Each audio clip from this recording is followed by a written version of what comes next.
Exercice 1 de studier sur les équations différentielles. On vous demande de résoudre différentes équations différentielles linéaires d'ordre 1. Commençons par cette première. Donc, ici, on a bien une équation différentielle d'ordre 1, vu que c'est une équation qui fait apparaître une fonction et sa dérivée première uniquement.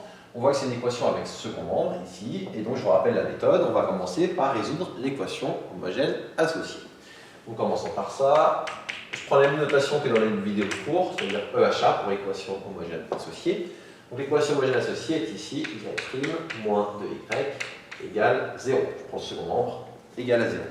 Ça me donne, dans ce cas-là, les solutions de l'EHA, ou on va mettre ici directement, les solutions de l'EHA vont de la forme y0x égale, je vous rappelle la méthode, ça va être c exponentielle de moins une primitive de ce qu'il y a devant le terme moins y. Là, devant le terme moins y, j'ai un moins 2 qui est ici, du coup je vais mettre ici moins 2.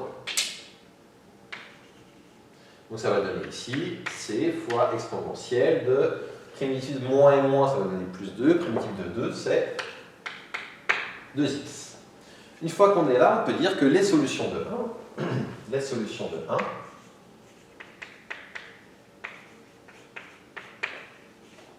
sont de la forme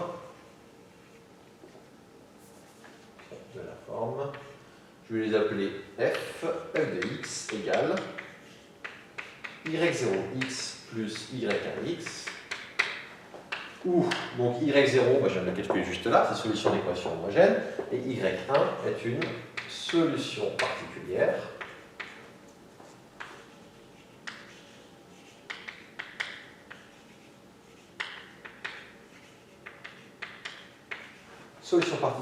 de l'équation de départ, donc de 1, que l'on cherche sous la forme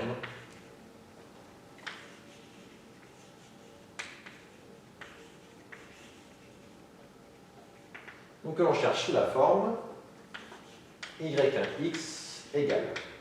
Et je vous rappelle comment ça fonctionne. Vous regardez y0 et on va utiliser la méthode de la variation de la constante, c'est-à-dire que la constante c qui est ici, vous la faites varier, vous la transformez en une fonction. Donc ça va vous donner ici c de x fois exponentielle de x. Une fois qu'on est là, la suite c'est toujours pareil. On a alors, quand on applique la méthode de la variation de la constante, on va toujours avoir la même simplification. Je vous ai démontré dans une vidéo d'amphi, donc je ne vous le referai pas ici. Donc ce qui va se passer à chaque fois, c'est que vous allez prendre votre y1, vous allez transformer le c de x en c' de x. Donc là, ça va vous donner c' de x exponentielle de x égale. Et vous allez tout le temps prendre égal à quoi? Égal au second membre. Ici, votre second membre, c'est x exponentielle de x. Du coup, je le réécris ici. X exponentielle de x. Une fois que vous êtes là, vous allez chercher à trouver c. Donc pour trouver c, je vais déjà isoler c'. Ce que j'observe, là, c'est un exemple simple, c'est que les exponentielles de x, hop, ils se simplifient. Et je trouve donc que c' de x, ça vaut x. Et là, on va avoir deux cas de figure. Soit la primitive se calcule directement et vous avez quasiment fini, soit la primitive est un peu technique, il y a quelques étapes à faire, et il faut faire le calcul. Ici, une primitive de x, est-ce que c'est direct ou pas? La réponse est oui.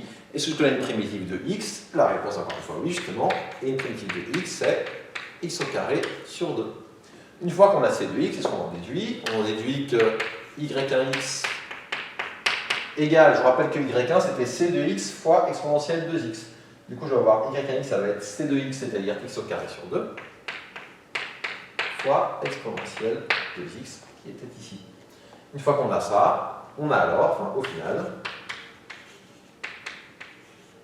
on peut dire que f de x, les solutions de 1 sont de la forme c fois exponentielle de x, donc ça c'est le y0, plus y1, c'est-à-dire x au carré sur 2 fois exponentielle de x.